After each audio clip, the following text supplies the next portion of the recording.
নীল পাঞ্জাবি নিয়ে পাচ্ছি না। পোশাক নাকি? হ্যালো গাইজ, আবারও একটা নতুন ব্লগে তোমাদের সকলকে ওয়েলকাম জানাই। তো আজকের ব্লগটা কিন্তু আমি বাইরে থেকেই শুরু করছি। আর এইদিকে দেখো মাথাতে কিন্তু নিজের তেল মেখে একেবারে চিপচিপে অবস্থা। আর সত্যি কথা বলতে আজকের ওয়েদারটা দেখো আমাদের এইদিকে কি মানে কত হাওয়া দিচ্ছে, তো তোমরা দেখো খালি প্রচুর লেভেলের হাওয়া দিচ্ছে। আর এদিকে আমি এখন স্নান করব, সকালবেলা ঘুম দিয়ে উঠে কাজবাজ করে এসেছি। আর এরপরে এখন স্নান করব, বিকজ আমাদের পুরনো বাড়িতে পাশের বাড়ি আমাদের একটা মনসা পুজো রয়েছে, নিমন্ত্রণ রয়েছে। তো চলো আগে স্নান করে নিই, দেন তোমাদের সাথে দেখা হচ্ছে। আজকে সারাদিন কি করব তোমাদের সাথে সবটাই শেয়ার করবো। সকালবেলার আমি ব্রেকফাস্ট করতে বসেছি, আর আমাদের জানলাটা খোলা ছিল। এইখান থেকে পুরুত করে উড়ে এসে ইনি আমাদের ঘরে চলে এসেছে। এবার আসার পরে এই দেখো, এই যে ঘুরে বেড়াচ্ছে, এই যে আমার মা খাচ্ছে, ইনি ঘুরে বেড়াচ্ছে খাওয়ার জন্য। কি অবস্থা, যে পাখা চলছে, পাখার তলায় ইনি খাবে। এ নাও খাও। ও দেখো কি মজা। ও এই জানলাটা আমি ভয়তে বন্ধ করে দিয়েছি, যে আমার মাথার উপরে এসে যে ছোকাত দেয়। এই দেখো খাচ্ছে এখন। এই জিনিসগুলো দেখতে কত কিউট লাগে। তোমারটা যদি এসে খেয়ে নেয় মা। পাখি, এই যে খাও খাও, এটা খাও, এটা খাও।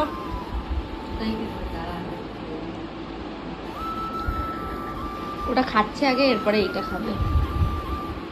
এই যে এই চুড়িদারটা কেমন লাগছে অবশ্যই জানিও। আর এই ড্রেসটার মধ্যে সব থেকে বেশি ইন্টারেস্টিং জানো, এটা প্রত্যেকটা মেয়ের পছন্দ হবে। তোমরা ব্যাগটা কত সুন্দর। আর এটা কিন্তু একদম ট্রেন্ডিং এ বেরিয়েছে। তো তোমরা যে কোনো জায়গাতেই পরতে পারবে ড্রেসটা, কারণ ওয়েস্টার্নের মধ্যেও যায়। কুর্তিটা বেশ স্টাইলিশ, আমার তো খুব ভালো লাগে।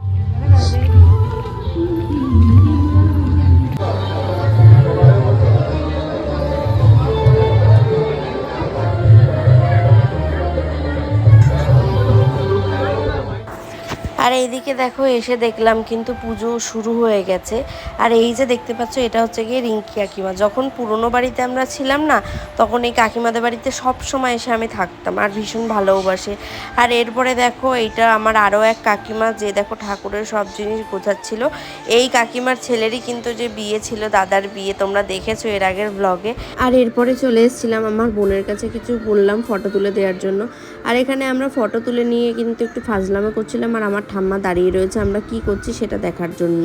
যেহেতু পুরনো বাড়িতে সব সময় আসা হয় না, সেই কারণে যেইটুকুটাই মাসি একটু মজা করতেই ভালো লাগে। সত্যি কথা বলতে সকালবেলার দিয়ে ওই একটু বৃষ্টি হওয়ার পরে তারপর যেন ওয়েদার আরও বেশি গরম হয়ে গেছিলো, লাগছিল ভীষণ গরম। আর এরপরেই দেখো প্রথমেই কিন্তু চলে এসেছিলো আমাদের প্লেট। আর এই যে এই দিকে দেখতে পাচ্ছ, ইনি দাবি করে আমি নাকি ওনার বউ। যাই হোক, এটা ইয়ার্কি মারছি। এই দাদু আমাদের ভীষণ ভালোবাসে। এই দাদুর বাড়িতেই আজকে পুজোটা হচ্ছে, প্রত্যেক বছরই হয়। তোমরা এর আগেও ভ্লগে দেখেছো, এই দাদুর ফুলের দোকান রয়েছে, যখনই যাই আমাকে গোলাপ দেয়। যাই হোক, কথা বলতে বলতে কিন্তু চলে এসেছিলো ভাত, আর সাথে কিন্তু আম দিয়ে টক ডাল। আর এইদিকে দেখো এই যে ঝুড়ি ঝুড়ি করা আলুর চিপস, এগুলো খেতে আমার এত ভালো লাগে, আমাকে একবার দিলে আমি আরও দুবার চেয়ে নিই। কারা কারা এই আলুর চিপস খেতে পছন্দ করো একটু বলো তো। আর তারপরে কিন্তু দিয়ে দিয়েছিল সোয়াবিন, আর দিয়ে আলু পটলের তরকারি। আর এই যে দেখো বলতে বলতে 3বার কিন্তু আমার চিপস নেওয়া হয়ে গেছে, কারণ আমি খেতে ভীষণ ভালোবাসি। আর এরপরে কিন্তু ইঁচড়ের তরকারি দিয়েছিল, যেটা ক্লিপ নিতে আমি একদমই ভুলে গেছিলাম। আর এরপর চাটনি, পাঁপড়, তারপরে দিয়ে দিয়েছিল পায়েস। আর সত্যি কথা বলতে রান্না ছিল অসাধারণ। আর যেহেতু মায়ের রান্না, মায়ের পুজো উপলক্ষে রান্না, ভালো তো হবেই অবশ্যই। আর এই যে দেখতে পাচ্ছ, তো এটাই কিন্তু আমার বাড়ি, আসল বাড়ি এটা আমার। আমরা এই বাড়িতে পরে আমার বাবা করেছে। এটাই হচ্ছে কি আমার ছোটোবেলা থেকে বড় হওয়ার জায়গা, যেটা তোমরা দিদিদের ব্লগে দেখেছো। এই বাড়ির উঠোনেই আমি খেলা করতাম, এখানে আমার মা রান্না করতো, এই যে আমার ছোটো কাকা বসে খাওয়া দাওয়া করছে। আর এইটা হচ্ছে কি আমার ঠাম্মার ঘর। ছোটোবেলায় কিন্তু আমি আমার ঠাম্মার কাছেই ঘুমাতাম, একটু বড় হয়ে যাওয়ার পরে। আর এই যে দেখতে পাচ্ছ, এই ড্রেসিং টেবিলে দাঁড়িয়ে দাঁড়িয়ে আমি সাজুগুজু করতাম, আর এই ঘরেই কিন্তু আমরা থাকতাম। সত্যি কথা বলতে ছোটোবেলার স্মৃতি আমার এই বাড়িতে মিশে রয়েছে সব জায়গার। এইটা হচ্ছে কি আমার দাদু। আজকে আমার দেখলে মনে হয় আমার জীবনে যেটুকু আমি সাকসেস পেয়েছি, এটুকু যদি আমার দাদু দেখে যেতে পারতো, সত্যিই হয়তো মানুষটা খুব খুশি হতো। কিন্তু আজকে 5টা বছর হয়ে গেছে আমার দাদু আর আমাদের মধ্যে নেই। যাই হোক, এরপরে কিন্তু বাড়ি চলে এসে আমি আবার বেরিয়ে গেছিলাম। আর বাইরে কিন্তু সমানে হাওয়া দিয়ে যাচ্ছে। গেছিলাম একটু স্টেশনে কিছু কাজে, বিকজ কালকের পর থেকে কিন্তু আর বেরোনোটা উচিত হবে না কারোরই, কারণ ইলেকশন চলে আসছে, আর মেয়েদের পদে পদে বিপদ। আমি মনে করি। আর এখন ওয়েস্ট বেঙ্গলের যা অবস্থা সেই কারণে মা বেরোতেও দেবে না। যাই হোক, এরপরে কিছু স্টেশনে দরকার মিটিয়ে রাজদীপের সাথে কিন্তু আমি বাড়িতে চলে এসেছিলাম। আর দেখো এই রাস্তাটার কি অবস্থা ছিল এই ভোটের আগে, এখন ঠিক করা হলো সেটা। দিদি কি এসছে? তো দেখো আমি তো বাড়িতে ছিলাম না, বাড়িতে এসে দেখলাম যে এই পার্সেলটা আমার জন্য এসছে পোস্ট অফিস থেকেই এসছে। এখানে পাঠিয়েছে দত্তরাম আঘোর, মানে একজন দাদা ভাই, তিনি হচ্ছেন আঘোরি। উনি আমার কাছ থেকে প্রোডাক্ট নেয়। উনি তারাপীঠেরই একজন বড় সাধক।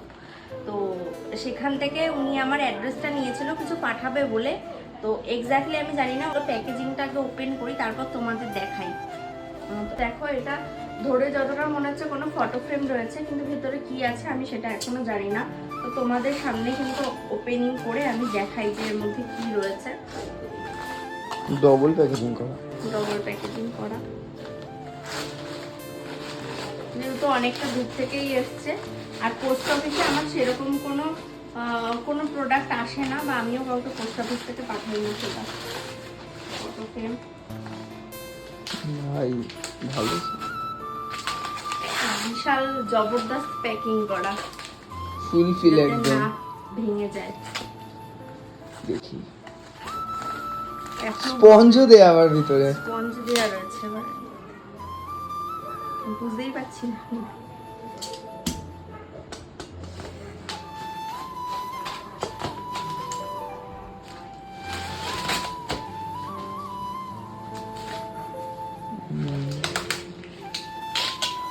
তো দেখো এই যে এর মধ্যে আমি ঠিক বুঝতে পারছি না, পোশাক নাকি এর মধ্যে কিছু একটা রয়েছে, এটার মধ্যে কিছু রয়েছে, বুঝতে পারছি না আমি।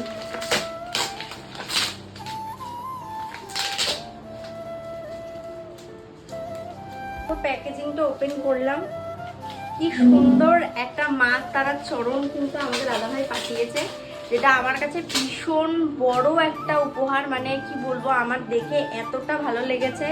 তো দাদাভাই তুমি যদি আমার ভিডিওটা দেখো, আমি বলবো ভীষণ ভীষণ ভালো লেগেছে। এর থেকে বড় উপহার আর কিচ্ছু হতে পারে না। কারণ আমার দিদি আমাকে অলরেডি মা তারার চরণ ওখানে এনে দিয়েছে, যেটা আমার আসনে পাতা। আর এই মা তারার চরণ কিন্তু আমি আমাদের একদম পুরো সদর দরজায় লাগাবো। আর এটার মধ্যে দেখো, এর মধ্যে অনেক কিছু রয়েছে, আমি ঠিক জানি না, আমি দাদাভাইয়ের কাছে পরে জিজ্ঞেস করে নেবো। আর তুমি যদি ভিডিও দেখো একটু বলে দিও যে এগুলোর মধ্যে কি রয়েছে, এগুলো দিয়ে আমি কি করতে পারবো।